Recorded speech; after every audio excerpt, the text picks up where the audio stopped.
Ինչն է որ տարբերում այդ հանճարեղ երաժիշտներին, ոնց կարող ենք ասել այդպես էլի։ Տիգրան Մանսուրյանը մի բան է ասել, կոմպոզիտորը նա չի, ով կարող է գրել, նա է, ով չի կարող չգրել։ Հնարավոր է արդյոք ինչ որ մի հիպոթետիկ ալտերնատիվ եւ հիպոթետիկ դիեզերքներում լինի համերգ սիմֆոնիկ ռաբիս երաժշտության։ Դու ամուսնացած ես։ Այո։ Իսկ քո հարսանիքին դասական երաժշտություն է հնչել։ Չէ։ Ըստ քեզ կա փոփ դասական եւ հենց ավանդական դասական երաժշտություն։ Հարի Փոթերը ամբողջական ֆիլմի երաժշտությունը մենք ստանում ենք 80 կիլոգրամ նոտա։ 80 կիլոգրամ բոլորի նոտաները։ Ռաբիս երաժշտության եւ դասական երաժշտության միջև կա արդյոք դիլեմա կամ հակամարտություն։ Ես դրան հավատում եմ, որ այն մարդիկ, ովքեր որ լսում են դասական երաժշտություն, իրենք չեն լսում ռաբիս երաժշտություն։ Որն է խազել մրցանակաբաշխության հետ կապված խնդրեմը։ Ես որևէ խնդիր այստեղ չեմ տեսնում, տանունները առաջանում են քվեարկության արդյունքում։ Հնարավոր է ինչ-որ տարբերակով հայտնվել դա լիճում։ Մտածենք մի բան։ Բարև ձեզ, այսօրվա Հոմոդեուսի հյուրն է Սարգիս Բալբաբյանը։ Ողջույն։ Ողջույն։ Շատ հետաքրքիր ազգանուն ունեցի դե Բալբաբյան։ Առաջին անգամ որ տեսա, մտածեցի, որ շատ փոքր էի, մի ծանոթ ունեի Լիլիթ անունով, ով էլի ազգանունը Բալբաբյան էր։ Կարող է դուք բարեկամներ եք։ Երևի մեջ կան, որովհետև հնարավոր չի որ լինեն Բալբաբյան, բայց ինչ որ մի կապ չունենան, բայց գուցե հենց կոնկրետ այն ուղղությունը, որտեղ որ ես եմ, երևի թե չէ, բայց հաստատ տարածաշրջանի հետ կապված ազգանուն է, որտեղի հետ կապված է։ Դաշտային Ղարաբաղի, որը Ադրբեջանի տիրապետության տակ է շատ շուտվանից, Գարդման աշխարհ կոչվող տարածքներն են եւ այնտեղ բավական մեծ եւ հարուստ հայկական գյուղ է եղել, Փիփ Զագլիկ գյուղը եւ իմ պապիկը եւ տատիկը այնտեղից են։ Ինչ հետաքրքիր է։ Իսկ դու ծնվել մեծացել ես Երևանում։ Այո, իրենք շատ շուտ տեղափոխվել են 60-ականներին։ Իսկ քանի տարեկանից ես երաժշտության մեջ։ 7 տարեկանից, այսինքն ոնց ստացվեց այդ մուտքը։ Շատ երկար։ Իմ ընտանիքում շատ կան երաժիշտներ, հորաքույրս երգչուհի է դասական, երգչուհի է նաև այլ բարեկամներ, ջութակահարներ, դաշնակահարներ, այսպես բոլորը այդպես դասական երաժշտության մեջ էին եւ շատ երկար չեն մտածել։ Անակնկալներ չկար։ Չէ, ինձ շատ արագ 7 տարեկանից տարան ջութակի եւ սկսվեց այս երկար ճանապարհը երաժշտական։ Սիմֆոնիկի տնօրեն որպես որ թվականից ես։ 2014 թվականից, երբ որ ստեղծվեց սիմֆոնիկ նվագախումբ, արդեն այն ժամանակ երիտասարդական նվագախումբ ՊՕԱԿ-ը։ Այո, այսինքն սիմֆոնիկը հիմնադրվել է 2014-ին։ 2006-ին հիմնադրվել է երիտասարդական նվագախումբը։ Ընդհանրապես նվագախումբը այդ ժամանակ է ստեղծվել 20 տարի առաջ, հիմա 20-ամյակն ենք նշում։ Իսկ 14 թվականին դարձավ պետական երիտասարդական նվագախումբ, ապա մի քանի տարի հետո արդեն մենք մեծացանք, ել երիտասարդ չէինք, դարձանք Հայաստանի պետական սիմֆոնիկ նվագախումբ։ Հրաշալի։ Իսկ կարանք անցում կատարենք մի քիչ քո անձնականին արդեն, ես կուզեի մի քիչ քո մասին խոսեինք, էլի։ Տեսնում եմ, որ մենք իրար հետ հանդիպել ենք դասերի շրջանակներում, համատեղ անցնում ենք ու ոնց հասկացա, պլանավորում եք սիմֆոնիկի առաջիկա զարգացումները եւ այլն։ Բայց դրա մասին մի փոքր ուշ կխոսենք։ Մինչև այդ ուզում եմ մի քիչ քո ավելի պրիզմիլիոնն է, հա, ավելի մի քիչ երկրագնդի մակերեսին քո ապրելակերպը ոնց ես կազմակերպում եւ ինձ ահա որ հետաքրքիր է դու որ գնում ես հարսանիքների։ Առհասարակ գնում ես դու հարսանիքների թե ոչ եւ եթե գնում ես ոնց ես դիմանում։ Սկսեմ վերջից։ Հարսանիքների գնում եմ, որովհետեւ բոլորս ունենք բարեկամներ, որոնց հարսանիքներին անհնար է չգնալ։ Բայց այն տեղում, որտեղ որ բոլորն են, շատ քիչ ժամանակ եմ անցկացնում, որովհետև շատ դժվար է այդ բարձր երաժշտությանը դիմանալ։ Իսկ եթե ցածր լիներ կդիմանայր։ Որ ցածր լինի կդիմանամ բարեկամների համար։ Բայց հիմնականում ոչ միտեղ հաշվարկված չի լինում ակուստիկ պայմաններ կամ ընդհանրապես այդ տարածքում այդ ուժանակները, դինամիկները ինչպես պետք է դրված լինեն, որ մասում, որտեղ պիտի կախված լինեն, որտեղ գետնին, բարձրախոսային համակարգը։ Այս ամենը դրանք կոնկրետ ինչ որ չափումներ են, որոնք պիտի արվեն, որը որ ցավոք մեր այսպես ռեստորանային համալիրներում չի պահպանվում կամ եթե նույնիսկ պահպանվում է 1-2-ում, ես չգիտեմ էլ Հայաստանում կան մասնագետներ թե չէ, չնայած վերջին տարիներին նկատել եմ որոշ գովազդներ, որոնք որ ասում են, որ կարող են ինչ որ ձևով լուծել այդ հարցերը, որոնք որ կոնկրետ վերաբերում են ոչ թե ուղղակի տարածքի ակուստիկային, այլ կոնկրետ մի տեղի, որտեղ որ լինելու են շատ մարդիկ եւ պիտի լինի քեֆ, երաժշտություն եւ բարձր այսպես դեցիբելներ։ Հա, հատկապես պետք է նշեմ հայկական խնդիրներից մեկը, որին բախվել են շատերը, հատկապես նրանք, ովքեր երիտասարդ են ու իրենց ընկերները սկսում են ամուսնանալ, սկսում ես գնալ հասանիքների ու հասկանում ես, որ ընկերներին միշտ տեղավորում են այն դինամիկից 5 մետր հեռավորության վրա գտնվող սեղանին եւ դու ամբողջ քեֆի ընթացքում բաժակը որ վերցնում ես ձեռքդ, սենց շարժվում է մեջի հեղուկը, ահա որ բարձր երաժշտության տակ ու անտանելի է ուղղակի տենց նստելը, ես օրվա վերջում չեմ կարողանում ուղեղիս մեջ անգամ լռության ժամանակ դեռ ականջներս ինչ որ ձայներ են լսում, որովհետեւ շատ բարձր երաժշտություն։ Շատ լավ, այսինքն դու մի խոսքով հանդուրժում ես մեր հարսանիքների երաժշտությունը եւ հանդուրժում եմ որոշ դեպքերում, այո, ստիպված եմ լինում։ Մի բան էլ կա, ընդհանրապես հարսանիքների հետ կապված էլի։ Երաժշտությունը կարող է լինել բարձր, բայց այդտեղ պիտի լինի մասնագետ, որը նույնիսկ այդ բարձր երաժշտությունը կարողանա այնպես անել, որ բալանսը ճիշտ լինի։ DJ-ի մասին է խոսքը երևի։ DJ-ի եւ նաեւ այսպես ասած ձայնային ռեժիսոր, ով որ ուժանակների եւ ընդհանուր բալանսն է կարգավորում։ Այ դրա պակասը եւ խնդիր ունենք։ Մարդիկ միացնում են, այս վերջերս մի տեղ է հրավիրված, որտեղ անտանելի էր երաժշտությունը, ուղղակի երեխաները սենց վազում են, ասում են մեղք են այս երեխաները էլի, պետք չի այս երաժշտության տակ ընդհանրապես մի րոպե մնալ, ասում են մի փոքր իջացրեք երաժշտությունը, որ մարդիկ կարողանան շփվել, խոսել գոնե, ընդհանրապես ոչինչ չի լսվում, եւ իրենք ոչ մի բանի ձևը չգիտեին, ասում դուք երաժիշտ եք, ասում չէ, ասում ես անջատում եմ, միացնում եմ։ Ու դա մի շատ բարձրակարգ իբր տեղ էր էլի։ Մի բան էլ հարսանիքների հետ կապված, որ ուզում եմ նշել, երբ որ լինում է հենց բնական երաժշտություն, այստեղ են բոլոր խնդիրները առաջանում։ Գոնե որ կա DJ, ես միշտ իմ ընկերներին ասում եմ, վերցրեք DJ, նախորոք ընտրեք երգացանկը, ինչ է լինելու, գնացեք մի անգամ, միացրեք, լսեք, նայեք։ Իսկ երբ որ լինում է մեծ խումբ, այդ մեծ խումբը դառնում է մի աննկարագրելի աղմուկ, որովհետև արդեն բալանսը կարգավորելը դառնում է մասնագիտական խնդիր, որը որ շատ դժվար է, եթե այո, եւ այդ հիմնական դեպքերը նաեւ որ չեն կարողանում այդ բալանսը կարգավորել։ Իսկ դու ամուսնացած ես։ Այո։ Իսկ քո հարսանիքին դասական երաժշտություն է հնչել։ Չէ։ Իսկ ինչ է։ Բայց շատ հստակ իմ ընկերները միշտ կատակում են, ասում են դե ասում քո հարսանիքի DJ կոնսերվատորիան էր ավարտել, այդպես էլ կար։ Ու ինչ էր Բագրատներ, DJ Beatman, իմ շատ լավ ընկերը եւ ամբողջ ռեպերտուարը բնականաբար շատ հստակ, այո, շատ ոչ թե ավանդական, այլ շատ հստակ այնպիսի երգեր, այնպիսի երաժշտություն, որը բոլորը սիրում են եւ բնականաբար որևէ ռաբիզի մասին չենք էլ հասցրել խոսել, որովհետեւ պարզ էր, որ այդտեղ որևէ ռաբիզ երաժշտություն չի կարող լինել, որովհետեւ ես ինքս դա չեմ սիրում ու չեմ լսում։ Այսինքն Արկադի Դոմիկյան չի հնչել հարսանիքին։ Բայց կայացավ հարսանիքը։ Այո, համենայն դեպս բոլոր մարդիկ ովքեր եղել են ասում են, որ դա այն հազվադեպ հարսանիքներից է, երբ որ մենք միայն ուրախացել ենք եւ ոչ մի պահ չի եղել, որ ինչ որ ասես վայ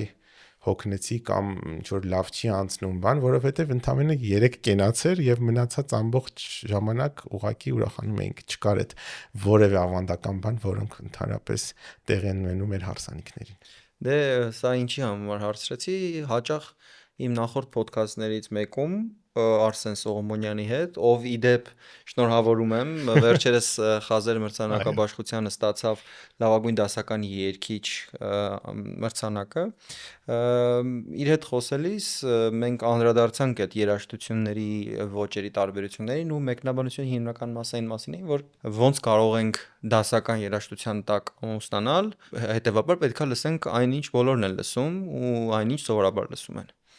Բայց փաստորեն դա այդպես չի, կարելի է լսել նաև ոչ ռաբիզ երաժշտություն եւ դրա տակ նույնպես ուրախանալ ու դա չլինի դասական, բնականաբար խոսք չի գնում Մալլեր կամ Պուչինի, բայց կա երաժշտության ժանր կամ տեսակ, որով կարելի է ամուսնանալ Հայաստանում։ Իսկ հայկական էին այդ երաժշտությունները։ Հայկական եւ ոչ միայն։ Մենք ունենք էստրադային հիանալի երգիչներ, շատ չէ, բայց կան այնպիսիներ, որոնց ես հավանում։ Օրինակ ես շատ եմ սիրում, իմ ամենասիրելի երգչուհիներից մեկն է Սոնա Ռուբենյանը։ Իր շարքը, նույն, որը մենք համերգ ենք արել կողմում անցած տարի Կարիք Սոնայի հետ, հիանալի համերգ ստացվեց սիմֆոնիկի մասնակցությամբ, եւ այն երգերն էին, որոնք որ այդ մեր քեֆերին եւ հարսանիքներին դրա տակ ապարում են մարդիկ եւ ուրախ եմ, որ դունակ այդ համագործակցությամբ այդ մենք կարողացանք այնպիսի գործիքավորումներ անել, որ այդ կարողանանք պահել այդ բալանսը եւ այդ այսպես էստրադային փոփ ժանրում ներկայանալ շատ հետաքրքիր ձևաչափում, նույն Արամ MP3-ի երգերը, այսինքն դրանք շատ հաճույքով կարող ես լսել եւ գնահատել նրանց տաղանդը։ Իսկ վերջերս լսել ես մի երգիչ էր հայտնվել, ամենայն դեպս սոցհարթակներում շատ վիրուսային դարձավ իր երգը, օրերի ընթացքում, եթե չեմ սխալվում 100,000-ավոր դիտումներ հավաքեց, եթե ոչ միլիոն, կոչվում էր Մամբա ու երգի անունը չեմ հիշում, բայց ինչ որ BMW-ի մոտ տղա է, ասենց հին հայկական գույների մեջ տակ, հա, աղջիկա գալիս ու ինքը sense рэպ էր կարդում եւ այլն։ Ես չհասկացա ֆենոմենը, ինքը տենց վատը չէր, լավն էր, չի լսի ես, որովհետեւ իմ ճաշակի չի, բայց չեմ էլ ասում որ վատն է, որովհետեւ փաստացի սիրվել է ու շատ է տարածվել։ Ու ցանոթ ես այդ նոր գործերին, որոնք որ առաջանում են շուկայում։ Իրականում դժվար է այնպես ապրել, որ չառնչվես եւ չկա այդպիսի ցանկություն առնչվելու կամ չառնչվելու, բայց շատ հաճախ այն ամեն ինչ որ վիրուսային է, իհարկե հայտնվում է համացանցում եւ ինչ որ չափով նաեւ հասնում են, ես շատ համացանցում չեմ լինում, տեսել։ Բայց հա Ամբողջ օրը ինչ որ մի գործ կա, որ դու միշտ անում ես, այն որ մենք դասերի ենք գնում, նկատել ես։ Դու անգամ դասերի ժամանակ ինչ որ մի բան ես անում, ինչ որ մի գործ, ինչ որ մի ծրագիր, ինչ որ մի փաստաթուղթ ես տպում կամ բան անում։ Այդ Trello ծրագիրն է իմ համար։ Թասկերը տես մուտք անում։ Ինքը իմ համար տենց ես իրեն սարքել եմ մի հատ շատ մեծ դինոզավր, ու տակից չեմ կարողանում իրա դուրս գալ, որովհետև ամեն ինչ տեղավորել եմ այդտեղ եւ համակարգել ամենօրյա անելիքներ նվագախմբի մասով եւ ինքը դարձել է մի հատ տենց հարթակ, որով ես կարողանում եմ կառավարել բոլոր ֆունկցիաները, որոնք տեղի են ունենում նվագախմբում, բոլոր աշխատանքները եւ շատ լավ ֆունկցիա է եւ շատ լավ հնարավորություններ ունի եւ մի հետաքրքիր բան կա դրա հետ կապված ես գնում եի Արաբական Միացյալ Էմիրություններ եւ այդ 2-3 ժամը շատ ակտիվ փորձեցի օգտագործել, որպեսզի կարգավորեմ որոշ գործեր եւ 325 գործողություն էի արել եւ երբ որ իջանք բացեցի համակարգչով հեռախոսով էի արել, համակարգչով բացեցի Trello-ն եւ այն հին իրավիճակներ, որը մինչեւ ինքնասիրել է, չէ, բայց ինքը չէր սինխրոնացում չէր եղել, չէր սինխրոնանում։ Եվ ես խառնված իրար ասում եմ, բայց այսքան գործ է արել, ինչ ափսոս էր, եւ շատ նեղվել էի, որովհետեւ չէի կարա հիշեի ինչեր եմ արել, այդքանը, եւ բայց հետո հերոսի մեջ որ մտար կար դեռ։ Չէ, ինքը գրում էր, որ չկա, այն հին վիճակներ, ես գրեցի Trello-ին, ասացի, որ այսպիսի խնդիր ունեմ բան, Իրենք շատ արագ պատասխանեցին, ասացին, վայ, մենք գիտենք, որ դուք շատ ակտիվ օգտագործող եք, ման չգիտեմ, փաստորեն մեզ հետևում են։ Ու ասացին, որ ինչ որ խնդիր կա, այսպեսի դեպք չէր պատահել, որ այդքան շատ բաներ անեն օֆլայն տիրույթում եւ համակարգը բլոկավորվել է եւ չի կարողանում այդ 300 քանի գործողությունը միանգամից սինխրոնացնի։ Եվ ասին խնդրում ենք անընդհատ ռեֆրեշ արեք եւ ամեն ռեֆրեշի ժամանակ 1-2 task կարգավորվի, ես տենց аэроպորտում նստած 350 հատ ռեֆրեշ ասում եմ, ես ինչ գործա տենց մի 20 րոպեում կարգավորեցին, եկավ իր տեղ։ Ինչպես բոլոր նորմալ մարդիկ, բոլորս էլ ժամանակ առ ժամանակ ունենում ենք մոտիվացիայի հետ խնդիրներ։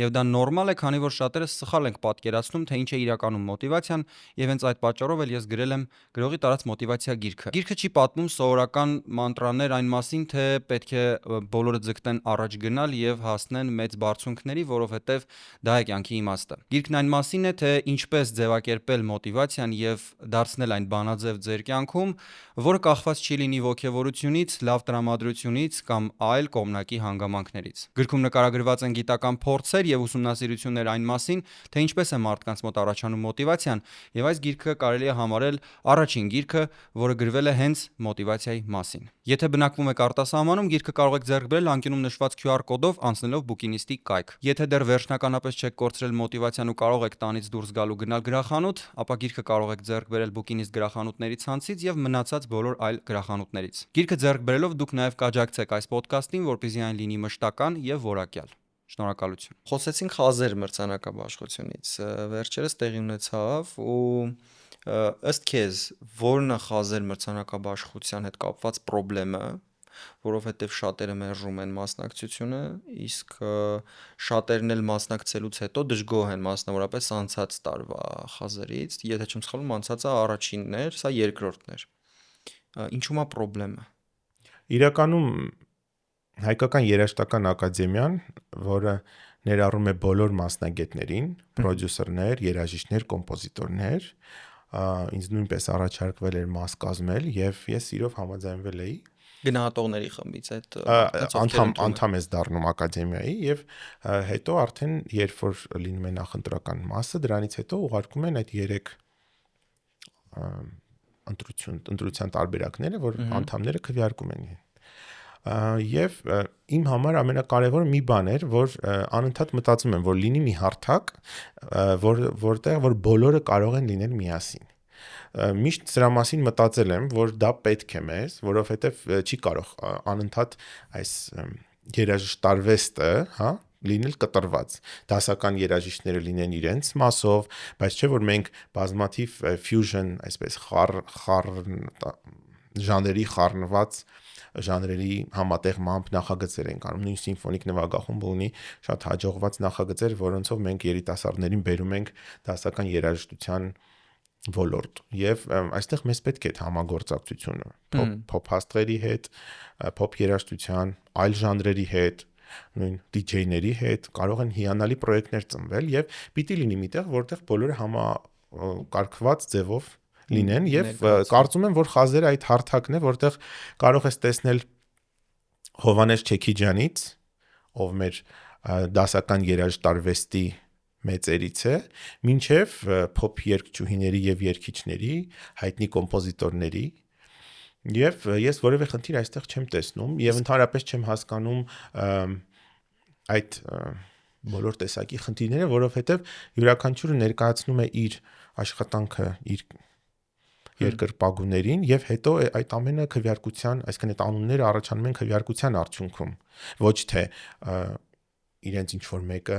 հատուկ նշանակում է, որ այդ 3-ից մեկը պիտի լինեն եւ դա ինչպես բնական process է եւ մենք հիմա կարող ենք ասել, որ ինչ որ բան այս կողմ այն կողմ, բայց ամբողջ աշխարհում կան բազմաթիվ այսպիսի իրադարձություններ։ Կա Grammy, որի մեխանիզմները աշխատանքային նույնպես ուրիշ են, բայց նման են շատ, այսինքն այս մեխանիզմները սրանք խազերի կատարած աշխատանքը, սա այսպես մի հատ ինչ որ մի նոր բան չի աշխարհում, որ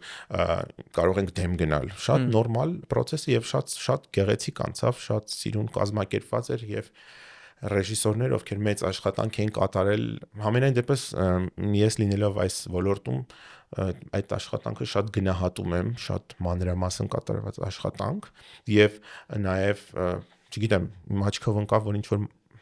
սկեստերի եւ չգիտեմ ինչ որ այդպիսի թեմաներն էին շատ ակտուալ համացանցում, բայց ավելի կարեւոր է կոնտենտը։ Բայց գիտես ինչ եմ կարծում, որ նախ նման մրցանակաբաշխություն նման փոքր երկրում կազմակերպելու դեպքում պետք է ավելի հետևողական ու մանրակրկիտ աշխատանք կատարել այն մարդկանց հետ, որոնք պետք է նոմինացվեն, որպեսզի իրենք ծանոթանան իրենց նախ իրավունքներին, երկրորդը պայմաններին եւ ծանոթ չլինելով դրան շատերը բոյկոտում են հենց դրա պատճառով, որ իրենք օրինակ տեղյակ չեն եղել ու իրենց նոմինացրել են, կամ իրենք համաձայնություն չեն տվել, նույնիսկ իրենք հայտարարել են, որ իրենց չնոմինացնեն հանկարծ, բայց մրցանակաբաշխությունն ամեն դեպքում իրենց անունն հիշատակել է ու չնայած մրցանակ չի տվել։ Ստեղ մի քիչ ավելի նուրբ աշխատանք էր երևի պետք տանել, որպեսզի այս նման խնդիրներ չլինեն։ Մասնավորապես անցած տարվա հայտնություն մրցանակը ստացավ Yellow Heart-ը, որի տաղանդի մասին խոսելը ավելորդ է, այդ մարդը իդեալական ձայն ունի ու իդեալական երգեր է հանում, բայց որպես տարվա հայտնություն, ինքը տարվա հայտնություն չէր, ինքը վաղուց էր հայտնի ու վաղուց իրեն գիտեինք ու որպես երգչուհի, որպես տաղանդավոր մարդ մի 3 տարի առնվազն կար ինքը արդեն մեր փլեյլիստերում։ Բայց իրեն ճանաչեցին տարվա հայտնություն ու դա էլ կոնֆլիկտ առաջացրեց։ Այնտեղ մի երկու անվանակարգերում էր կային խնդրահարույց հաղթողներ, բայց ոնց որ առաջի տարին էր ու առաջի տարին սկսեց արդեն խնդրով, որը մեր փոքր լսարանով երկրում մեծ արձագանք ստացավ։ Երկրորդ անալոգը, քանի որ չկա, ես ճիշտ եմ, չէ, որ չկա նման մրցանակաբաշխության երկրորդ։ Այդ մասշտաբի կարծում եմ չկա, համենայն դեպս եղել են փորձեր ինչ որ բաներ անելու, բայց սա միակն է եւ մի բան ասեմ ձեզ, որ մենք արդեն 20 տարուց ավելի կազմակերպում ենք Խաչատրյանի անվան միջազգային մրցույթը։ 4 անվանակարգով՝ մի տարի ջութակ է, հետո թավջութակ, հետո դաշնամուր եւ դիրիժորություն։ Միջազգային մրցույթը ամբողջ աշխարհից գալիս են մասնակիցներ, երիտասարդներ, ովքեր որ մրցում են եւ հաղթողը ստանում է դրամական պարգև, առաջին մրցանակ, երկրորդ, երրորդ, դափնեկրի դիպլոմներ, հատուկ մրցանակներ եւ այլն։ Միջազգային մրցույթը միջազգային ձևաչափով։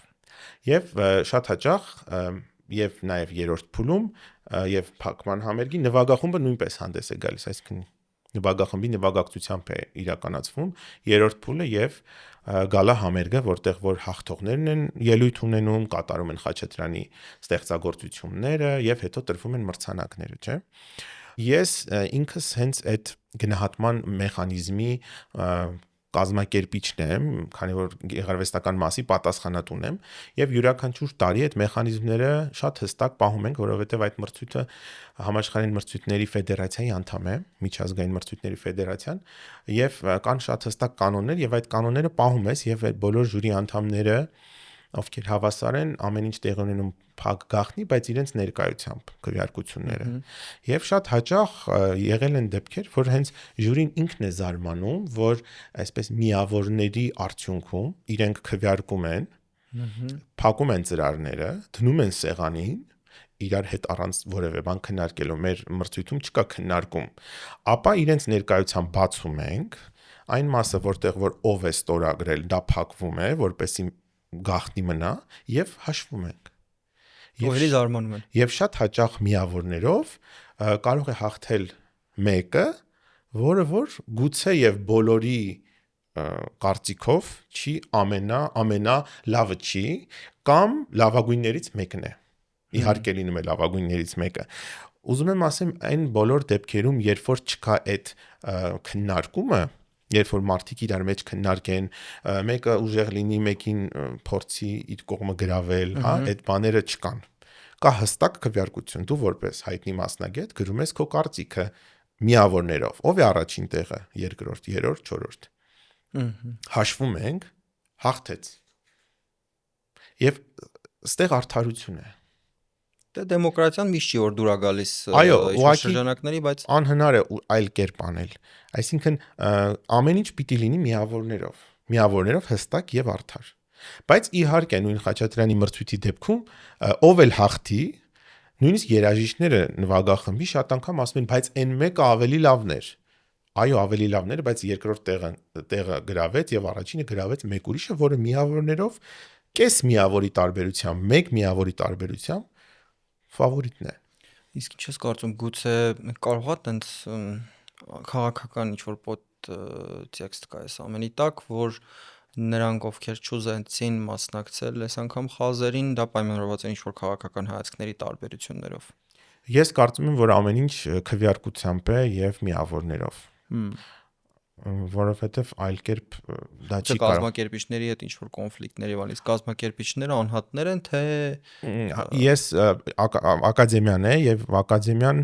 շատ հստակ կայքով եւ ամեն ինչով ներկայացնում է այդ ամբողջ process-ը եւ ես իսկապես հիացած եմ այդ ամբողջ աշխատանքով, լինելով այն ոլորտում, որ մենք անցկացնում ենք այդքան մրցույթներ, որովհետեւ դա բավական բարդ է այդ բոլոր մեխանիզմները ունենալ եւ անցկացնել։ Շնորհակալություն, ուրեմն ես շատ չեմ ուզի մենք անդրադառնանք այս խազերին, որովհետեւ ինչեւ է անցած թեմա է, բայց խոսեցիր փոփ երաժշտությունից։ Իսկ դասականում ըստ քեզ կա փոփ դասական եւ հենց ավանդական դասական երաժշտություն։ Դասական, որը հենց կլասիկ դասականն է եւ դասական, որը փոփ դասականն է։ Երաժիշտների շրջանում այդպիսի բաժանումներ շատ հաճախ լինում են։ Օրինակ, հենց ամենահայտնի դասական ստեղծագործությունները ասում ենք, դրանք փոփ դասական են։ Օրինակ, դաշնամուրի կոնցերտներից ամենահայտնին Մոցարտի 21-րդ դաշնամուրի կոնցերտն է, դրա կողքը մեկ էլ Ռախմանինովի երկրորդ դաշնամուրի կոնցերտը։ Օրինակ, իմ համար այդ երկուսն են։ Երկուսն էլ փոփ են։ Երկուսն էլ փոփ են։ Կամ Չայկովսկու դաշնամուրի առաջին կոնցերտը, որը որ այնքան է կատարվել եւ այնքան տարբեր ձևերով իրեն փորձել են նույնիսկ սարքել ինստրումենտալ, այսպես cover-ների ձևով, մեղեդին օգտագործելով, չգիտեմ, խաղալիքներից սկսած մինչև ժամացույցների արտադրության մեջ, որտեղ դա լսեք, կարողա չիմանաք, որ Չայկովսկու այդ կոնցերտն է, բայց հայտնի է։ Իսկ կա, այսինքն մի խոսքով փոփ դասական եւ օրինակ Լյուդովիկո Էինաուդի, Կարմեն օպերայից որևէ հատված, կամ Էինաուդի, այո։ Դա փոփ է։ Իսկ որն է հենց դասական, որ փոփ չի։ Դրանք բոլորը դասական են։ Ուղղակի քանի որ հայտնի են շատ, մենք դրանց կոչում ենք այսպես ներքին տերմինով փոփ դասական։ Տուրանդոտը դասական է, թե փոփ դասական։ Դասական։ Հա, բայց դա հայտնի է։ Հայտնի է, բայց Տուրանդոտից կարող է մի կամ երկու արիա է, որը շատ հայտնի է։ Բայց օրինակ Կարմենից կարող ենք 5 կտոր ներկայացնել Կարմեն օպերայից, որ բոլորը դուք լսել եք, սկսած գովազդային հոլովակներից մինչև, չգիտեմ, ամեն տեղ։ Օրինակ հիմա ապրիլի 2-ին մենք ունենք համերգ, նվագելու ենք Բարբերի Ադաջոն։ Սամուել Բարբեր, իսկ դա կարելի է լսել։ Իհարկե, սիրով։ Ես կգամ անպայման։ Այդ իմ ամենից սիրելի։ Մենք դասի ենք։ Դեռ մենք դասի ենք։ Լուրջ է։ Հա։ Բայց երկու օրից հիմա այսօր նվագախումբ արդեն երկրորդ փորձներ անում։ Մի հիանալի ստեղծագործություն է եւ դա համերգասրահում լսելը շատ մեծ էմոցիաներ է պարգևում։ Մի բան է, որ դու դա լսես ականջակալներով, մի բան է, երբ որ իսկապես այդ համարվում է աշխարհի ամենատխուր դասական ստեղծագործություններից մեկը, այս վերջերս գտել էի մի ցանկ դասակարգում աշխարհի ամենատխուր ստեղծագործությունները երբևէ գրված եւ երրորդ թե երկրորդ տեղում Բարբերի Ադաջոն է, որը հնչում է շատ հայտնի մարդկանց հոհարկավորությունների ժամանակ եւ նաեւ տարբեր դեպքեր, որոնք տեղի են ունենում, ողբերգական դեպքեր, հատկապես շատ հայտնի է Ամերիկայում, նույն է սեպտեմբերի 11-ի եւ մնացած դեպքերում դա այդպես առաջի երկու տեղերը, որոնք են կհիշես։ Չեմ հիշի, բայց այդ ամենա տխուր ստեղծագործությունների մեջ Չայկովսկու 6-րդ սիմֆոնիան է, որը խոհափիլիսոփայական շատ ծանր եւ նրա այսպես կարապի երգն է, կյանքի երաժիշտը, Դա մի սիմֆոնիա է, որը երբ որ դու լսում ես եւ հատկապես դրա 4-րդ մասը, այնտեղ վերջանում է սրտի բաբախյուններով, որը կոնտրաբասները պիցիկատոյի ձևով, այսպես ոնց որ սիրտը կանգ է առնում, եւ այդ սրտի աշխատանքը շատ երաժշտագետներ ոնց որ բացատրում են, որ այդ սիմֆոնիայում այդպիսի շատ այսպես ես ասում դաժան սիմֆոնիա է եւ երբ որ դա լսում ես, հատկապես այդ 4-րդ մասը առաջինն էլ իհարկե դրանից հետո բավական երկար ինչ որ դեպրեսիվ եւ այսպես ազդեցություն ոնց որ ինչ որ մի ինչ որ դեպք պատահած լինի, որից հետո դու սենց դեռ ուշքի չես գալիս, շատ ծանր, բայց միևնույն ժամանակ շատ տաղանդավոր գործ է, որը որ 5-րդ սիմֆոնիան այդքան պայծառ, այսպես հաղթական եւ 6-րդը այդպես ինքնակենսագրական ստեղծագործություն, պաթետիկ է կոչվում։ Իսկ ամենառոմանտիկների մեջ որը կառանձնացնես, ես Classic FM այդպեսի ալիք կա TikTok-ում, կզարմանաս, բայց ես TikTok-ում իրենց եմ հետևում։ Ունեն հա TikTok։ Հա, ու իրանք TikTok-ում պարբերաբար վիդեոներ են հրապարակում, որտեղ իրենց օրինակ պրոդյուսերներին, այդ звуковой օպերատորներին հարց են տալիս, որն է ըստ ձեզ ամենառոմանտիկ ստեղծագործ, ամենատխուրը, մի խոսքով ամենառոմանտիկի ժամանակ ասեցին իմ սիրած ստեղծագործությունը այդ Ռախմանինովի երկրորդ կոնցերտն է, Դաշնամուրի երկրորդ կոնցերտ, կստացի դա 40 րոպեանոց, չէ՞, 40 րոպե տևողություն ունի, որովհետև ես դրա երկրորդ մասն եմ ամենաշատը լսում են 11 րոպեանոց, երկրորդ մասը որտեղ ամենահայտնի այդ հատվածներն են։ Այո։ Հա, ու իրանք մեջ բերում էին հենց դա, որ ամենաբանն է, դե Շոպենն էլ էին բնականաբար ասում եւ այլն։ Քո կարծիքով որն է ամենառոմանտիկ ստեղծագործությունը դասական։ Ես ուզում եի ասել, որ Ռախմանինովի երկրորդ Դաշնամուրի կոնցերտը այդպիսին է, իդեպ ապրիլի 14-ին մեր նվագախմբի 20-ամյակի գլխավոր համերգն է եւ հենց այդ ստեղծագործությունն է հնչելու ապրիլի 14-ին։ Ապրիլի 14 10 չունենք։ Ես անպայման կգամ։ Հա, սիրով։ Ու այդտեղ նվագելու է Լանգ-Լանգը։ Վաու։ Լանգ-Լանգը այսօր աշխարհի եթե վերցնենք 5 դաշնակահար, ինքը դրանցից մեկն է, ամենահայտնիներից է։ Եվ նրա կրթական գործունեությունը, որ ինքը դաշնամուրը այդ դասական ֆորմայից տեղափոխեց դեպի ավելի հարամատչելի տարածք եւ շատ մեծ աշխատանք է կատարել այդ ուղղությամբ, անընդհատ դաշնամուրի գրքեր է թողարկում հիմա եւ իր այդ կատարած աշխատանքի համար ինքը ճանաչվեց աշխարհի լավագույն, աշխարհի top 100 մարդկանցից մեկը երաժշտության ոլորտում։ Այո։ Վաու։ Եվ ընդհանրապես նաև ազդեցիկ, որպես ազդեցիկ, եթե չեմ սխալվում,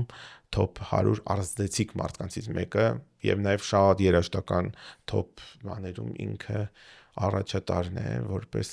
եւ պոպուլյար եւ բարձր կատարողական արվեստ ունեցող։ Ոնց կարողացաք իրան հրավիրել Հայաստան։ Մեր նվագախմբի 20-ամյակին շատ երկար ենք պատրաստվել այս համերգը, որը կլինի։ Շատ երկար բանակցություններ էին եւ շատ ուրախ եմ, որ ստացվեց եւ իր այցը տարածաշրջան լինելու է հենց մեր նվագախմբի 20-ամյակի շրջանակներում այս մի համերգով եւ շատ ուրախ եմ, որ հենց Ռախմանինովն է նվագելու, որովհետեւ շատ անգամ կարող ես բերել եւ բանակցել եւ արտիստներ ունենալ, որոնք որ գալիս են ասում են ես ուզում եմ այս ինչ գործը նվագեմ, որովհետեւ ես այս շրջանում սա եմ նվագում կամ դա եմ պարապել կամ դա է ուզում եւ արդյունքում քո երեկոն,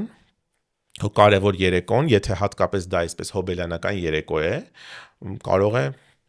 այլ կոնցերտով չունենալ այն փայլը, իսկ Ռախմանինովի երկրորդ կոնցերտը իսկապես դասական երաժշտության ամենահայտնի ստեղծագործություններից է։ Էնպես էս նկարագրում, որ կարծես տեղ չկա արդեն, այնտեղ դահլիճն արդեն լեփլեցուն է, տոմսեր չկան, sold out եք։ Ոնց կարամ հնարավոր է ինչ-որ տարբերակով հայտնվել դահլիճում։ Կմտածենք մի բան։ Ասա չէ, եթերից հետո մենք խոսենք։ Դե ոնց ասեմ չէ, որ չի։ Լավ, օքեյ։ Իսկ շփվելով հաճախ օրինակ Լանգ-Լանգի եւ ինչու՞ չէ նաեւ մեր հայ ստեղծագործողների, երաժիշտների հետ արդյոք նկատել ես ինչ-որ յուրահատկություններ այդ վիրտուոզ երաժիշտների մոտ, որոնք իրենց կամ առանձնացնում են եւ օգնում են այդպեսին դառնալ։ Ֆիլմ կա, չէ՞, այդպեսի «Одержимость», անգլերեն անունը չեմ հիշում, ռուսերենով եմ նայել, այդ տարվածությունը, այդ սիրահարվածությունը, այդ էլ սխալ բառեր են ախր դրանք одержимость, այդ երևի տարվածությունը, Արերք, հա, երաժշտությամբ ինչն է որ տարբերում այդ վիրտուոզ երաժիշտներին, հանճարեղ երաժիշտներին, որոնց կարող ենք ասել այդպես էլի, թույլ տանք մեզ այդպեսի բառ, բայց դուք ասես ավելի լավ լինելով այդ ոլորտում։ Տիգրան Մանսուրյանը մի բան է ասել, որը որ ֆիքսել եմ, ասում է կոմպոզիտորների հետ կապված, ասում է կոմպոզիտորը նա չի, ով կարող է գրել, նա է, ով չի կարող չգրել։ Այսինքն նույնը վերաբերում է երաժիշտներին։ Շատերն են նվագում, բայց քչերն են կամ ոչ ամեն մեկն է, որ կարող է ապրել առանց երաժշտության, առանց նվագելու։ Օրինակ ես շատ երկար ժամանակ չեմ նվագել, մոտավորապես մի տարի, եւ ես վերջերս նվագեցի մի քանի օր առաջ մի համերգ, շատ էի կարոտել ու այդ նվագախմբում լինելը եւ դրա մաս կազմելը աննկարագրելի էմոցիաներ է պարգևում, որը որ մարդիկ, ովքեր որ դրա մեջ չեն, իրենց համար երաժիշտներ են նստում են նվագում են իրար հետ, իրենք չեն կարող դա զգալ։ Դա մի մեծ թիմային աշխատանք է եւ պատկերացրեք, որ մենք ունենում ենք համերգներ արտերկրում, երբ որ դու արտերկրում ես համերգների հանդես գալի, այստեղ պատասխանատվությունը եւ ամեն ինչ կրկնապատկվում է, որտեվ այդ դեպքում դու ներկայացնում ես ուղղակի Հայաստանը։ Այդտեղ բեմում Հայաստանի պետական սիմֆոնիկ նվագախումբն է եւ դա արդեն ստուգատես է, որ պիտի ամեն ինչ լինի ամենաբարձր որակով եւ մակարդակով։ Մենք 15 համերգ ունեինք Գերմանիայում անցած նոյեմբեր-դեկտեմբերին եւ այդ համերգների ժամանակ, որ այսպես շատ համերգներ էին, շատ զբաղված եւ տարբեր քաղաքներում, ես նկատեցի մեր երաժիշտների այդ մեկը մյուսի մենանվագներով հիանալու, մեկը մյուսին այսպես հետևելու, այդ որ ահա այս մեկը իր սոլոն նվագեց, այս ինչ լավ նվագեց, հետո մյուսն է նվագում, բոլորը սենց լսում են, ոգևորվում են, իրենք են նվագում, այդ բեմում կատարվող այդ ներքին այդ լարվածությունը, բայց միևնույն ժամանակ այդ էմոցիան, որը տեղի ունենում այդ եւ որը որ բնականաբար դա տեսանելի չէ եւ փոխանցվում է մարդկանց։ Եվ արդյունքում ես հասկանում եմ, որ այստեղ ինչ որ մի կախարդական բան է տեղի ունենում։ Մենք համերգներ տալիս ենք մեկը մեկից փայլուն, sold out համերգասրահներում եւ այդ էմոցիաների մասին պիտի խոսվեր, էլի, ու կային բավականին շատ երաժշտաքննադատական հոդվածներ մեր համերգների մասին։ Եվ այդ կոորդինացնողը, որ պրոդյուսեր են մի քանի համերգների, ասաց, գիտեք, ասաց շատ նվագախմբեր ենք մենք բերել, շատ ամենաթոփ նվագախմբերից միջև փոքրիկ նվագախմբեր, բայց նվագախումբ, որը գա եւ ոչ մի բացասական որևէ հոդված, որևէ նկատառում չունենա, այդպիսի բան չէր եղել, դուք առաջինն եք, իմ համար շատ բան էր, այսպես զարմանալի էր ու հետաքրքիր է, որ շատերը ֆիքսել էին այդ հատուկ յուրահատուկ հնչերանգը, որը ունի մեր սիմֆոնիկ նվագախումբը եւ այդ էմոցիան։ Գուցե նրանից է, որ համարյա բոլորը հայեր են, բայց դա չէ միակ պատճառը, այստեղ այդ դիրիժորի մեր գեղարվեստական գլխավոր դիրիժոր Սերգեյ Սմբատյանի եւ նվագախմբի միջև այդ տարիներով ձևավորված էմոցիոնալ կապն է ըստիս, որ կան մարդիկ, ովքեր 20 տարի միասին աշխատում ենք։ Եվ արդյունքում այդ փայլուն համերգներն են ու ես դա կարող եմ համեմատել օրինակ, երբ որ ֆուտբոլի կամ չգիտեմ շախմատի կամ մյուս սպորտաձևերի հավաքականները գնան ինչ որ մի կարևոր տեղում եւ հաղթանակով վերադառնան, որքան մենք կհպարտանանք, նույնքան հպարտանում ենք, երբ որ մեր նվագախումբը այդպիսի համերգներ է ունենում, ասենք, չգիտեմ, Չինաստանում, ԱՄՆ-ում, Միացյալ Թագավորությունում, ամենատարբեր երկրներում, ամենատարբեր ունկնդրի մոտ եւ արժանանում է գովեստի խոսքերի, ոչ թե որ ունկնդիրն է գովեստի խոսքեր ասում կամ ծափահարում, այլ քննադատները, այլ նաեւ այո, դա սա կարևոր կետ է։ եւ որակի եւ ոչ միայն որակի, այլ տարբերության, որ մենք տարբեր ենք, կան շատ լավ նվագախմբեր, բայց Հայաստանի Պետական Սիմֆոնիկ նվագախումբը ունի իր յուրօրինակ մթնոլորտը, այդ նույն ստեղծագործությունները կարող ես լսել նաեւ նրանց կատարմամբ, բայց այդ տարբերվելը եւ այդ մարդկանց էմոցիան, որ մենք վերջում տալիս ենք, դա ինչ որ չափով տարբերվում է, դա թե մեր հայ լինելն է, թե այդ տարիների համատեղ աշխատանք։ Այո, այսպես շատ դժվար է դա նկարագրել եւ այսպես կողքից լսելիս կարող ես մտածել ինչի մասին է խոսքը, այսինքն մի բան, որը շոշափելի չէ, բայց երբ որ դա նկատում են շատ շատերը, որ ունենք շատ յուրատեսակ հնչերանգ նվագախմբում, դա իհարկե շատ հետաքրքիր է։ Եվ դրանով տարբերվում ենք շատ նվագախմբերից, որոնք որ էլի ելույթ են ունենում այդ համերգասրահներում։ Homodeus podcast-ը ամբողջովին նկարահանվում եւ արտադրվում է Spin Ideas Agency-ում։ Այստեղ կարող եք ոչ միայն նկարահանել ձեր podcast-ները, այլ նաեւ կարող եք ձեռք բերել ծառայություններ ձեր ընկերության մարքեթինգի, բրենդինգի եւ այլ ուղղություններով։ Ծառայություններից օգտվելու համար գոյություն ունի ստանդարտ արժեք եւ հատուկ արժեք, որը տրամադրվում է Homodeus պրոմոկոդը նշելով։ Եթե որոշել եք ձեր բիզնեսը բարձրացնել նոր մակարդակի, ապա զանգահարեք նշված հեռախոսահամարով։ Okay, բայց մի հատ sense հետաքրքիր բան կա, որ սովորաբար քանի որ երաժիշտներ են աշխատում հենց նման ոլորտում, պրոֆեսիոնալ ղեկավարներ չեն, մարդիկ չեն, որոնք, չգիտեմ, ունեն պրագմատիկ մտածողության ձև, հա, հիմնականում երաժիշտները զգացողության հիման վրա, էմոցիայի հիման վրա։ Ոնց ես դու կարողանում կառավարել սիմֆոնիկը որպես բիզնես պրոյեկտ, որպես նախագիծ, լինելով անձամբ հենց երաժշտության մեջ, լինելով երաժիշտ ու քո մեջ ինչ-որ ներքին պայքարներ պետքա լինի, չէ, դրա հետ կապված։ Թե ես ուղղակի դասական օրինակով մոլորված եմ եւ իրականում դրանք իրար հետ համատեղելը շատ հեշտ է։ Իրականում չէ, մենեջմենթը եւ նվագելու process-ը, դրանք ծայրաստիճան տարբեր բաներ են։ Ես դա զգացել եմ, երբ որ ես շատ ակտիվ նվագում էի եւ միաժամանակ զբաղվում էի նվագախմբի կազմակերպչական աշխատանքներով։ Այդ երկուսը զուգակցելը երևի ուղեղի տարբեր մասերն են ավելի ակտիվ աշխատում եւ շատ հոգնածնող է, այսինքն դու ոչ թե զգում ես որ ուղղակի ուղեղդ լարվի, ուղղակի ֆիզիկական հոգնածություն ես զգում, որովհետեւ այդ անցումը անընդհատ մեկից մյուսը երկուսն էլ իրենց կենտրոնացման մասեր ունեն, բայց շատ տարբեր։ Երաժշտության դեպքում դու կենտրոնացնում ես քո լսողությունը եւ աչքերը։ Ուղեղի այն մասը, որը երևի թե աշխատում է մտածելու վրա, մտածելու մասով, ինչ որ հարցերը լուծելու, լուծումներ առաջարկելու, սիտուացիան պատկերացնելու, լուծելու կամ նպատակաուղված մտածելու։ Դա ավելի նվազ է աշխատում, քան այն մասերը, որոնք որ կարևոր են էմոցիոնալ կապի։ Այո, ինչ որ աշխատանք եւ հոսող ժամանակի մեջ տեղի ունեցող process տանելու, որովհետեւ երբ որ դու նվագում ես, քո առջև կան նոտաներ, դու նայում ես նոտաներին, նոտաների միջոցով, նոտաներով տեսնում ես նաեւ դիրիժորին միաժամանակ եւ, ասես ասած, սինխրոնացնում ես նոտաները դիրիժորի ձեռքի շարժումների հետ։ Այդ միաժամանակ դրա հետ նաև դու ձեռքերի շարժումներն ես կառավարում, որպեսզի երաժշտությունը կամ Այո,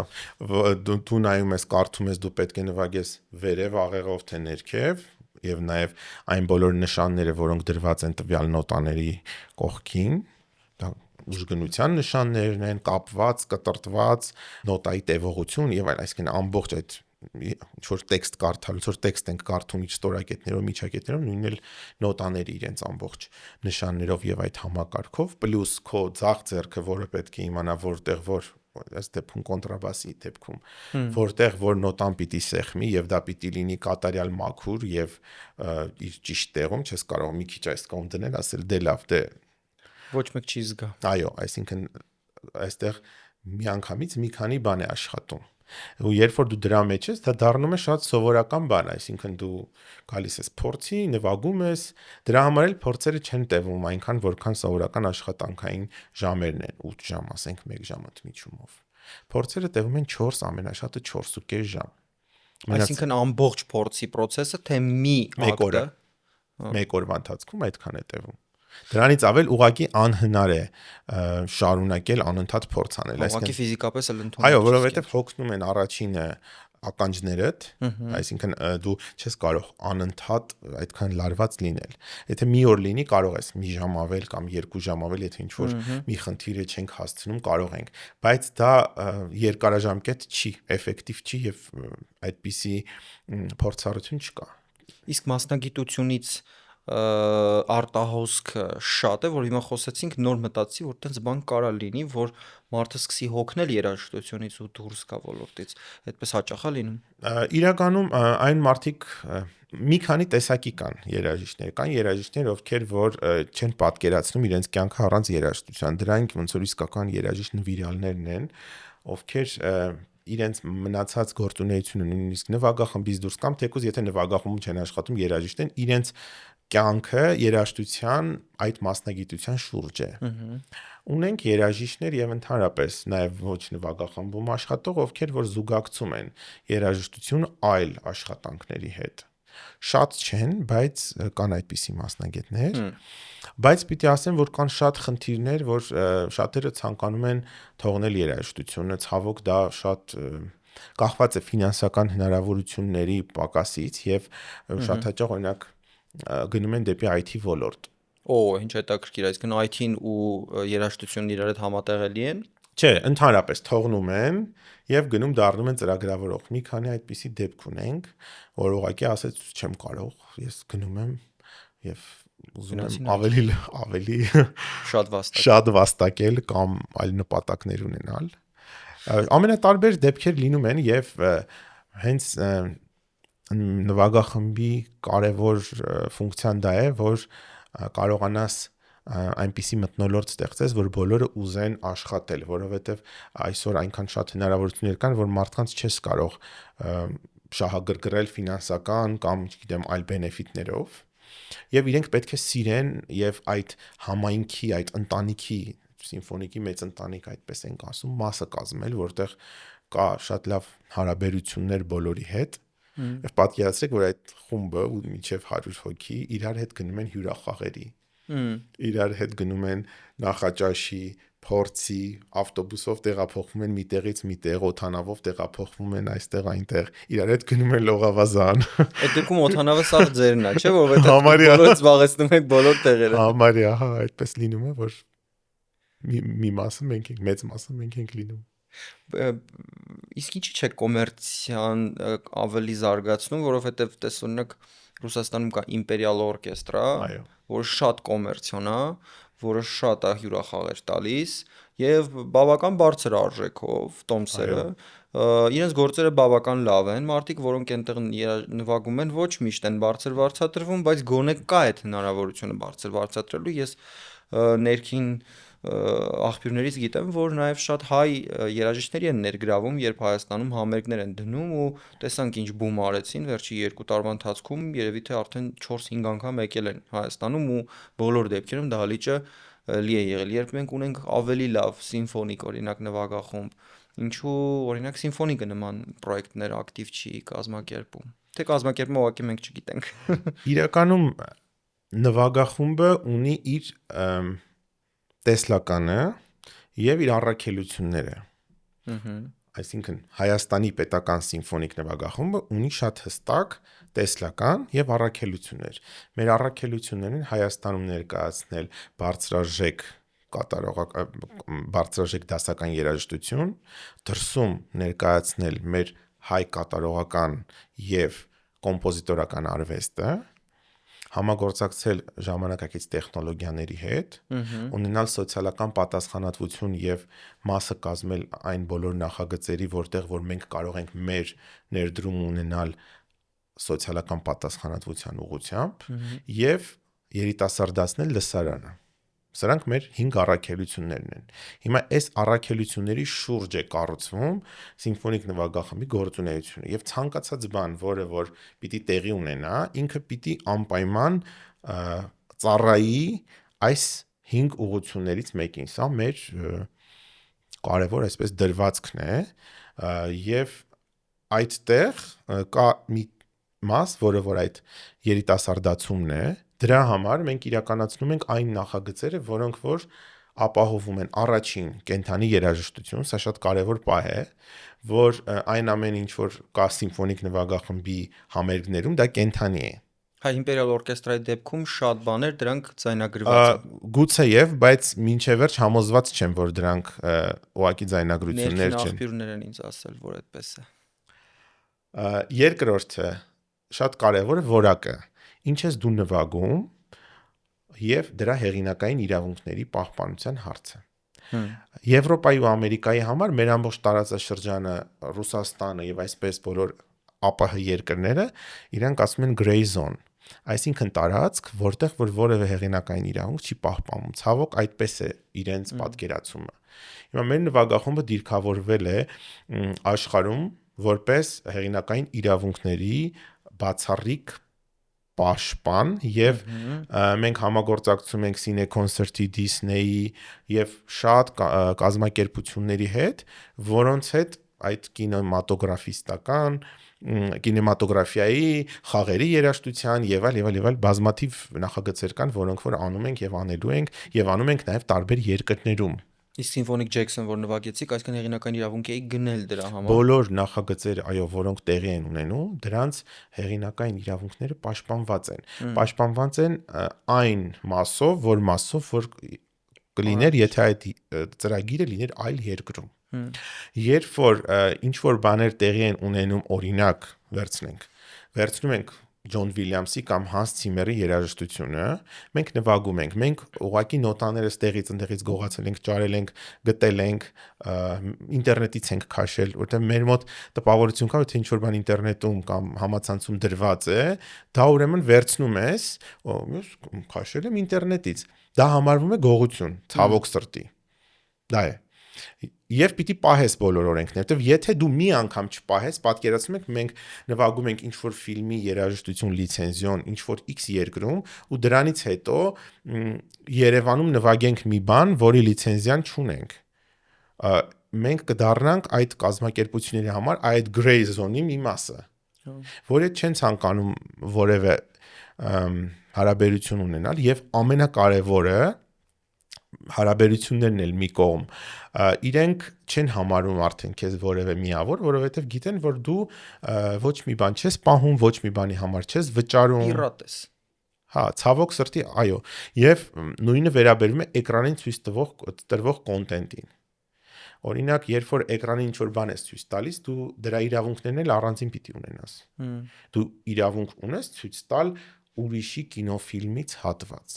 ուրիշի նկարահանած կինոֆիլմից հատված, YouTube-ից քաշես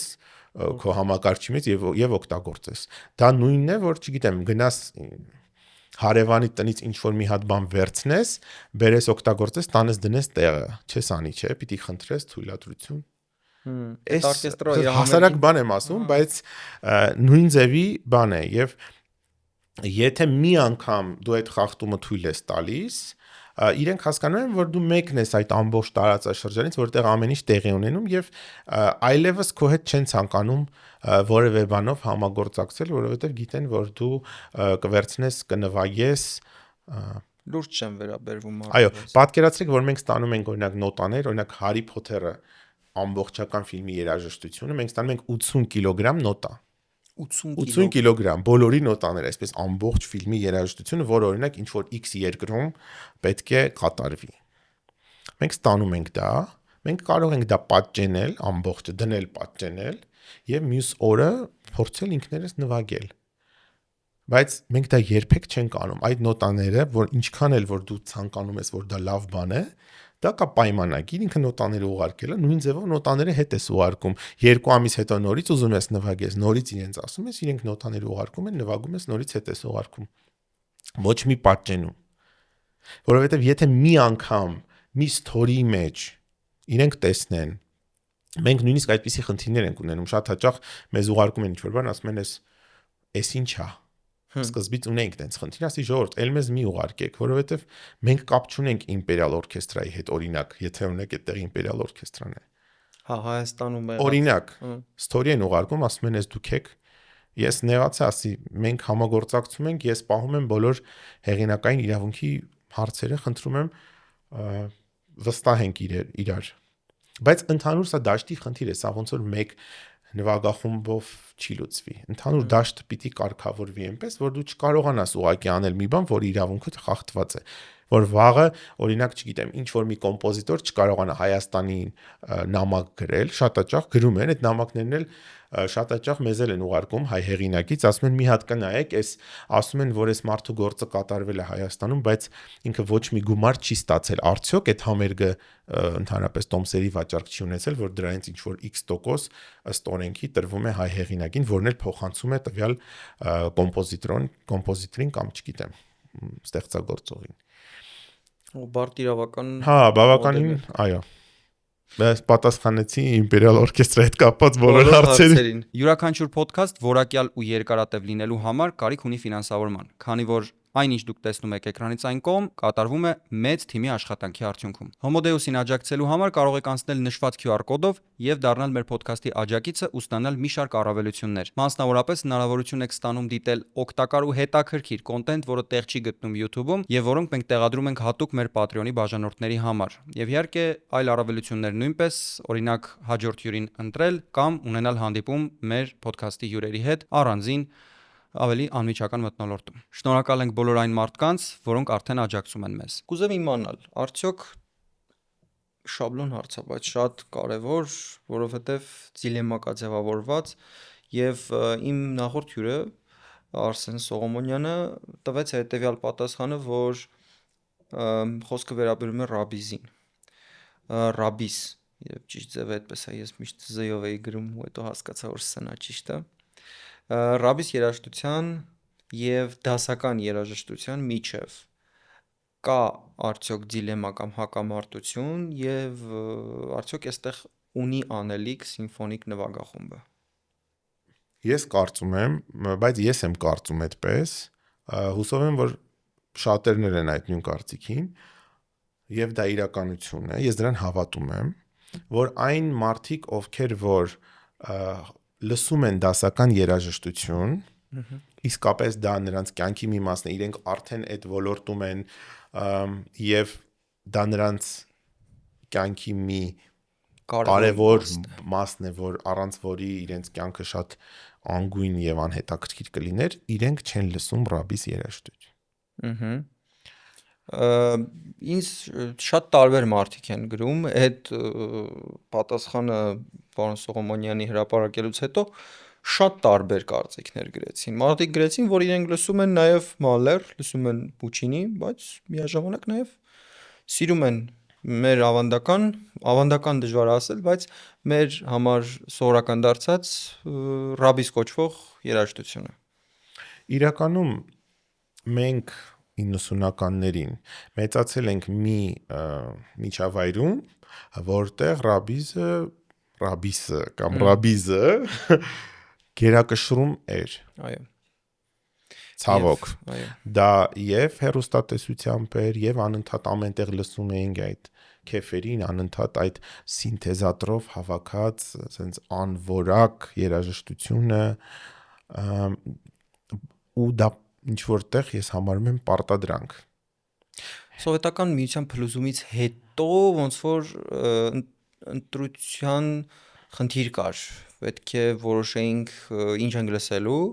ու այդ ժամանակ ամենաակտիվը հենց այն մարդիկ էին, որոնք նման ոճի երաժշտություն էին Այո, տարածում։ ցավոք,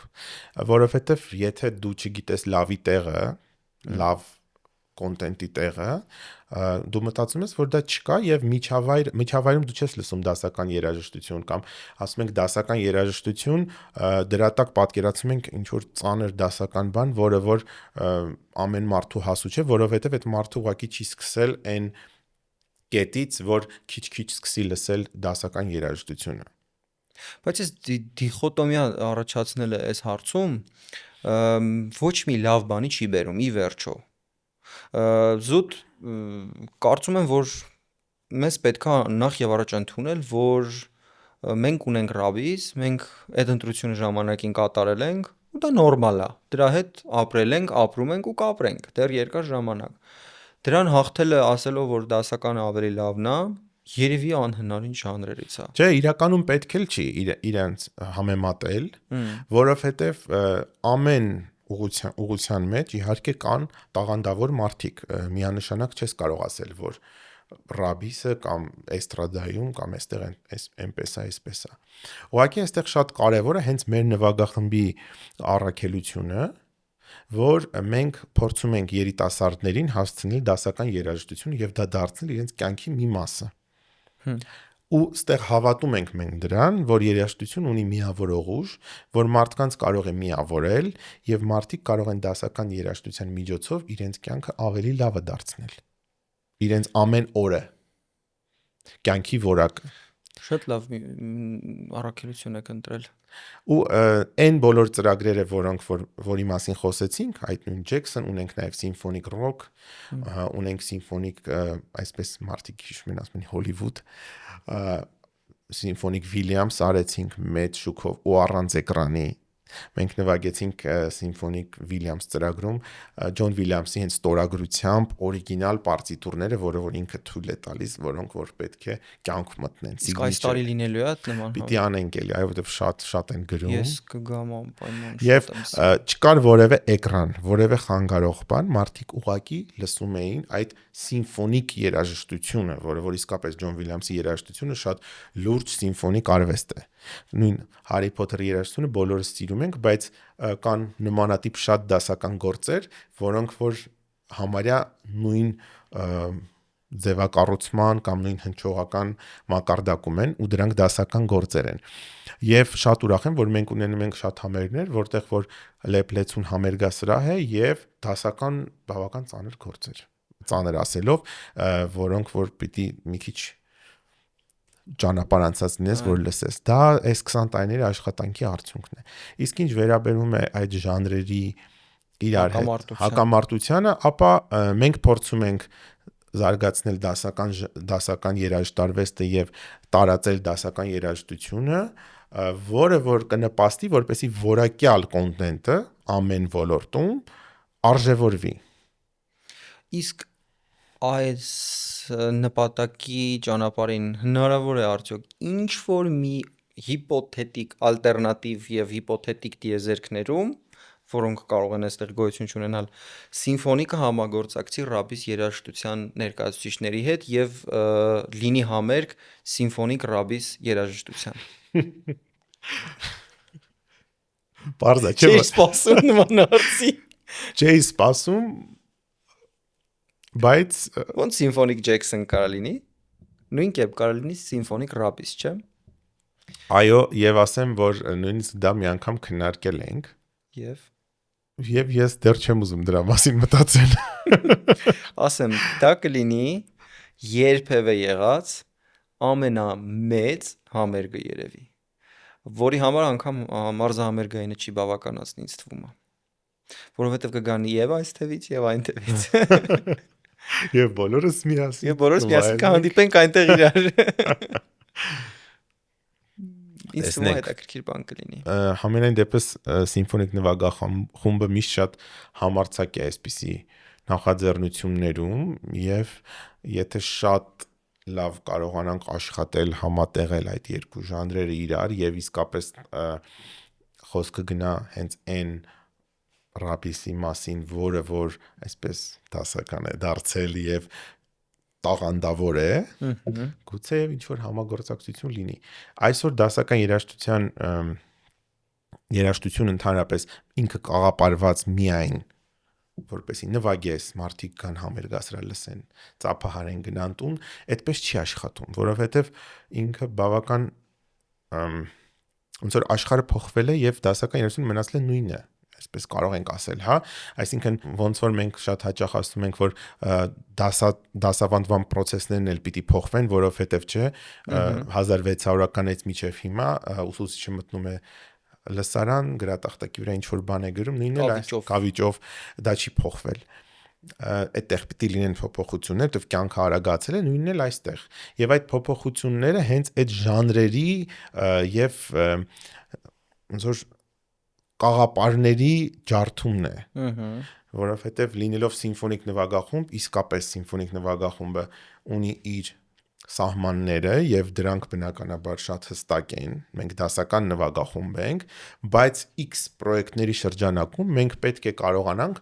մյուս ժանրերից ունկնդրին բերել այստեղ, disrupt անել։ Այո, եւ այդ ճանապարհին բոլոր այն նախագծերը, որոնք որակյալ են եւ մենք տեսնում ենք, որ մենք կարող ենք այն որակի ստեղծել, որը որ իսկապես ունենա այդ դասական սիմֆոնիկ երաժշտության հնչողությունը, այլ ոչ թե ուղղակի sense լինի նվագախումբ, մենակատարներ եւ այդ նվագախումբը եղած չեղած, դու ասես, հա, ինչ տարբերություն sense, թե օրինակ միայն այդ բենդինգը նայ լսեի առանձին։ Այս դեպքում մենք շահում ենք։ Մենք ունենք սիմֆոնիկ ֆոլք նախագիծ,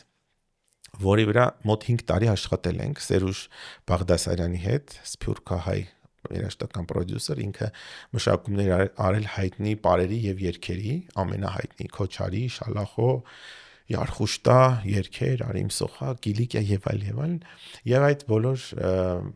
ստեղծագործությունները 5 տարի միասին նայում էինք, սարքում էինք, հետո 5 տարի աշխատել եք։ Այո, հետո Մարտին Ուլիխանյանը գործիքավորում էր, այդ process-ը տեղի ունեցավ եւ վերջում ունեցանք այդ սիմֆոնիկ ֆոլք նախագիծը եւ իր մեր երազանքներ, որ ասած ես պիտի դա իրականացնեմ, ես ուզում եմ որ սիմֆոնիկ նվագախմբով հնչեն իմ մշակումները եւ mēs հավատացինք այդ մտքին եւ 5 տարի հետո ունենք այդ սիմֆոնիկ ֆոլք նախագիծը, որի վերջին համերգը էս մարտի 20-ին էր։ Այո, երկրորդ անգամ արեցինք եւ արդեն երկրորդ անգամ, որը որ ընդհանրապես նախատեսված չէր, վերջին երկու ստեղծագործություններում Քոչարի եւ Յարխուշտա պարում էին։ Մարդիկ սկսում են պարել։ Այո, ես տեսա վիդեոները։ Ու դա ոչ մի կերպ չես կարող պլանավորել։ Այսինքն ինչ է տեղ ունենում, հա, կարող ենք մտածել մարդիկ, հա, տենց ուղակի տեսան ուրախ երաժշտությունը, վերկացան, պարեցին, բայց այդ միասնությունը, որը որ այդ երաժշտությունը համախմբում է մարդկանց, եւս մի օրինակ է, որ մենք ունենք այնպիսի երաժշտություն, որը ռաբիս չէ, մեր ազգայինն է եւ կարող է նույնիսկ այն ձևաչափում, որով ինքը ներկայացվում է, այսպես գործիքավորված եւ մշակված սիմֆոնիկ նվագախումբ, բեք վոկալիստներ, էլեկտրիկ գիտար, բաս գիտար, դրամ սետ, երգչախումբ, այսպիսի մի հատ մեծ ֆորմատում ինքը այնքան հզոր է եւ այնքան ամբողջական, որ մարդիկ միասնական ուզում են պարել։ Մենք ունենք այդ միասնության տեղը եւ հնարավորությունը եւ որը մեր համար մեծ անակնկալ էր առաջին համերգին։ Մենք չենք մտածում, որ սիմֆոնիկ նվագախմբի համերգի ժամանակ մարդիկ կպարեն։ Դա ընդհանրապես մի փորձառություն էր եւ մտածում ենք, որ եթե սիմֆոնիկը մոտենում է Ջեքսոնին, մոտենում է ռոքին, մոտենում է այլ ուղղությունների, իսկ մեր ազգայինը ինչպես կհնչի սիմֆոնիկ նվագախմբի հետ ազգային գործիքներով։ Եվ հետաքրքիր նախագիծ ստացվեց, որը կարծում եմ, որ երկար ճանապարհ ունի անցնելու եւ դեռ էլի կշարունակվի ու էլի կլինի համերգ։ Եվ իր նպատակը այն չէ, որ մենք նորից կրկնենք սիմֆոնիկ ֆոլկը։ Իր նպատակը այն է, որ մեր հաջորդ համերգին, որը դասական համերգ է, այդ երիտասարդները, ովքեր ֆոլկի անվան տակ գնել էին համերգի տոմսեր եւ եկել էին, իրենք այդ մյուս համերգին մասնակցեն։ Մեր համար կարևորը այդ հետ եկող ունկնդրի մասը, այդ նախագծի իրականացման նպատակը դա էր, ոչ թե մարդկանց պարելը կամ մարդկանց ժամանց ապահովելը, որովհետև եթե մենք մտածենք, որ մենք պիտի անենք ժամանց, ինչպես ասեցիր, կարող ենք անընդհատ անել այդ նախագծերը եւ անընդհատ լինեն sold out-ներ, մեր համար կարևորը որ մենք նվագենք օրինակ սիմֆոնիկ ճամփորդություն, որը որ շատ հետաքրքիր արձագանք ունեցավ, դա ամենահայտնի այդ քո ասած դասական pop գործերից համերգ է։ Մոտ ժամ 15 րոպե դու լսում ես ամենահայտնի կտորները։ Եվ մենք ունենք 70% երիտասարդներ այդ համերգին, դասական երաժշտություն է։ Դասական կոմպոզիտորների, դասական ստեղծագործություններ։ Դրանից 15 օր հետո ունենք Մալերի 9-րդ սիմֆոնիան։ ու այնտեղ 15 օր հետո Մալերի 9-րդ սիմֆոնիան էլ դասական երաժշտություն այդ deep classic կոչվածն է, որ ասում ենք ծանր խոհափիլիսոփայական մեծ դրամատուրգիայով 1 ժամից ավել տևողությամբ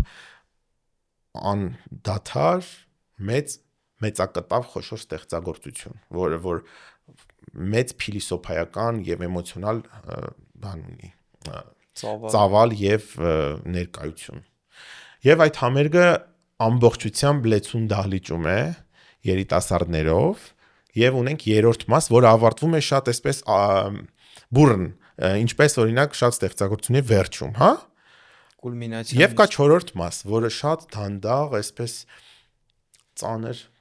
տեմպով է գնում։ Երրորդ մասից հետո պիտի լինեին ծափեր, որովհետև մեր հանդիսատեսը շատ անգամ չի դիմանում, իրան թվում է, որ վերջացավ։ Չնայած ասվել է, որ 4 մաս է, այսինքն շատ անգամներ է այդպես։ Ոչ մի ծափ չեղավ համերգասրահում, որը որ մեր համար շատ լուրջ ցուցիչ էր, այսինքն ոչ միայն մարդիկ գիտակցում էին, որ չի վերջացել, այլ նաև պատրաստված հանդիսատես էր, կարդացած, այս շատ կարևոր է, դասական երաժշտության համերգին կարելի է գալ մի փոքր պատրաստված, 15 րոպե կարդաս ինչ ես լսելու, չեք հավատա, բայց դա ամբողջությամբ փոխում է քո պատկերացումը, եթե դու կարդացել ես, հատկապես երբ որ դա ծրագրային երաժշտություն, օրինակ դու գալիս ես լսելու Չայկովսկու Ռոմեո եւ Ջուլիետը, բաց ես մի փոքր դրա մասին կարդաս, կամ ինչ որ X սիմֆոնիա, ինչի մասին է գրել, ինչ խնդիրներ ուներ այդ ժամանակ, որովհետեւ ոնց որ բանաստեղծությունը, երբ որ մենք ասում ենք Վահան Տերյանը այսինչ շրջանում ապրում էր այսինչ տեղում ու գրել է ուներ այսպիսի իրավիճակ կյանքում, հա, այս տարիներին ծնվել է իր տեքստին, որը մենք կարդում ենք։ Այո։ Նույնը այստեղ է։ Ասենք Բեթհովենը հեղափոխության ժամանակ գրեց իր այս սիմֆոնիան։ Տոգորված հեղափոխության գաղափարներով։ Հետո ինքը հասկանում է, որ հեղափոխությունը, չգիտեմ, այսպես չէր, այնպես էր, ու հետո ծնվում է մյուս սիմֆոնիան։ Կամ այսինքն ամեն ժամանակահատվածում կան ստեղծագործություններ, որոնք այդ ամբողջ պատմության եւ այդ տարիների այդ մարդու ոնց որ կնիքն է, էլի, թղթի վրա այդ տեղի ունեցող իրադարձությունների այդ մարդու մեկնաբանությունը կոմպոզիտորի, սա էլ նմանատիպ մի բան է։ Այո։ Ստվում է վերջնականապես այդ պատերազմին կամ կարելի ասել, ճակերտավոր այդ պատերազմին Ռաբիսի ու դասական երաժշտության միջև վերջ կդրվի, որովհետև այդպես նաև սիմֆոնիկը ցույց կտա, որ այն հանդիսատեսը, որը լսում է մեր համար սովորական դարձած Ռաբիս երաժշտություն, շատ հանգիստ այդ նույն մարդը կարող է գնել ու գալ լսել Պուչինի կամ Մալլեր, որովհետև այդ միտքը կա, որ դրանք անհամատեղելի են իրար հետ, բայց ես խորապես համոզված եմ, որ դա այդքան էլ անհույս կամ փոխ բացառող երևույթ չի։ Ինձ թվում է դրանք լուծում։ Իհարկե։ Մի խոսքով, եթե այդպիսի համերգ եղավ, ես հիշելու եմ, որ մենք այս տաղավարում այդ մասին առաջին անգամ ենք խոսել։ Այո։ Հանրային, իդեպ ասեմ, առաջին անգամ դու խոսել ես մինչև այս ամենը, քննարկել եք, բայց առաջին անգամ հանրային էստեղ ենք խոսել։ Սարգիս ջան, շնորհակալ եմ քեզ մեզ հյուր գալու համար եւ նման հաճելի զրույցի համար։ Ես եմ շնորհակալ ու շատ ուրախ եմ։ Նմանապես։ Եկա հանդիպենք, ինչպես ասում են, Ռախմանինովի համերգին։ Ապրիլը, որին տոմս չկա, բայց կլինի։ Բայց մի ճար կանենք։ Մի բան կանենք։ Շնորհակալություն քեզ։ Չէ, լավ, որ դուրս գամ։ Ալո։